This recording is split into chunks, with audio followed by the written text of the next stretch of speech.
In a few weeks, Loki finally drops on Disney Plus, and folks, I gotta tell you, I'm marginally excited. I mean, I'm sure it's gonna be a fun show, but I don't expect it to live up to the level of what I would consider quality television. I know what you're gonna say. Hey, Jack, weren't WandaVision and Falcon and the Winter Soldier amazing shows? To which I say, no, they were not amazing shows. In fact, I don't even think they were good shows. Now, before you exit this stream and hit that dislike button, let me make my case to all of you watching. First off, let me state that this is my opinion, hence JackAttack, and not the opinion of Tide, Justice, Austin, or even Pop Culture Corner. This is my rant. There are many like it, but this one is mine. When WandaVision slowly trickled out over the course of 6 weeks, I would read about how the show was unique and mind-blowingly mysterious and smart.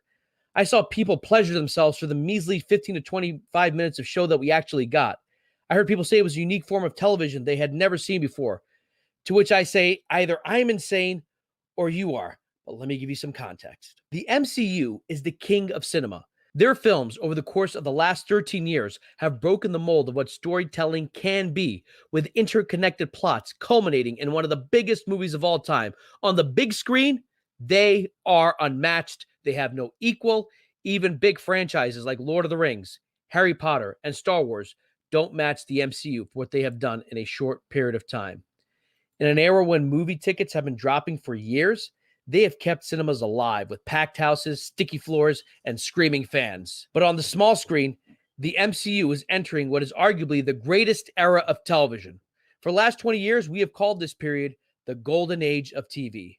From network TV to cable programming and to now streaming giants, studios are reinventing, reimagining what television can do, and is always experimenting with plot lines, themes, and acting with incredible success. In the world of television, the MCU isn't the biggest fish in the pond.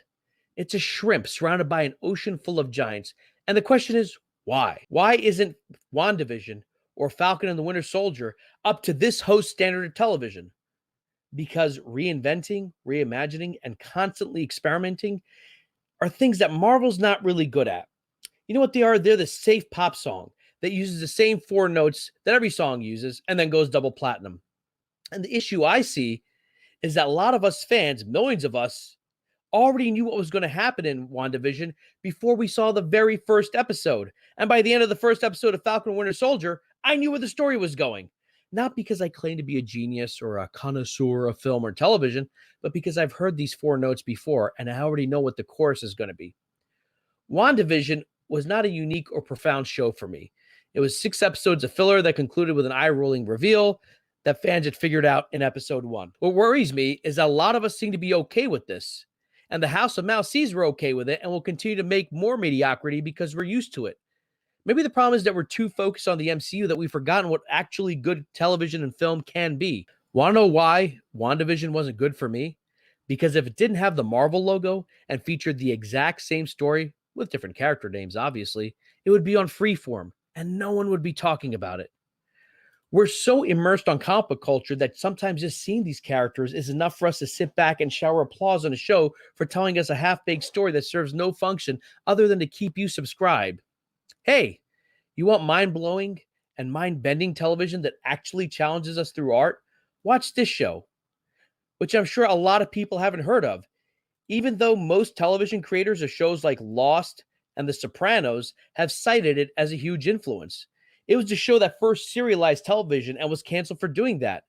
But a lot of people may not like Twin Peaks for the simple reason that, unlike Marvel shows, it doesn't give you all the answers or try to stitch up every loose plot thread.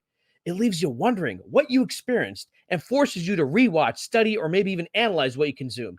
Now you may say, hey, Jack, that's not what comic book or comic book movies are meant to do. To that, I say, never read this, or this, or this. And more importantly, maybe never read this. The Killing Joke ends with an ambiguous panel that implies that Batman, who never kills, may have killed the Joker. Or did he? I don't know. And that's the point. That's why for 30 years, The Killing Joke has been one of, if not the gold standard for comic books. Or hell, you want to see a good comic book TV show that is actually high quality? Try watching this. Or even this, shows where you don't know where the plot is going or isn't always trying to make a political statement. Or if it is, it's very subtle and you got to think about it.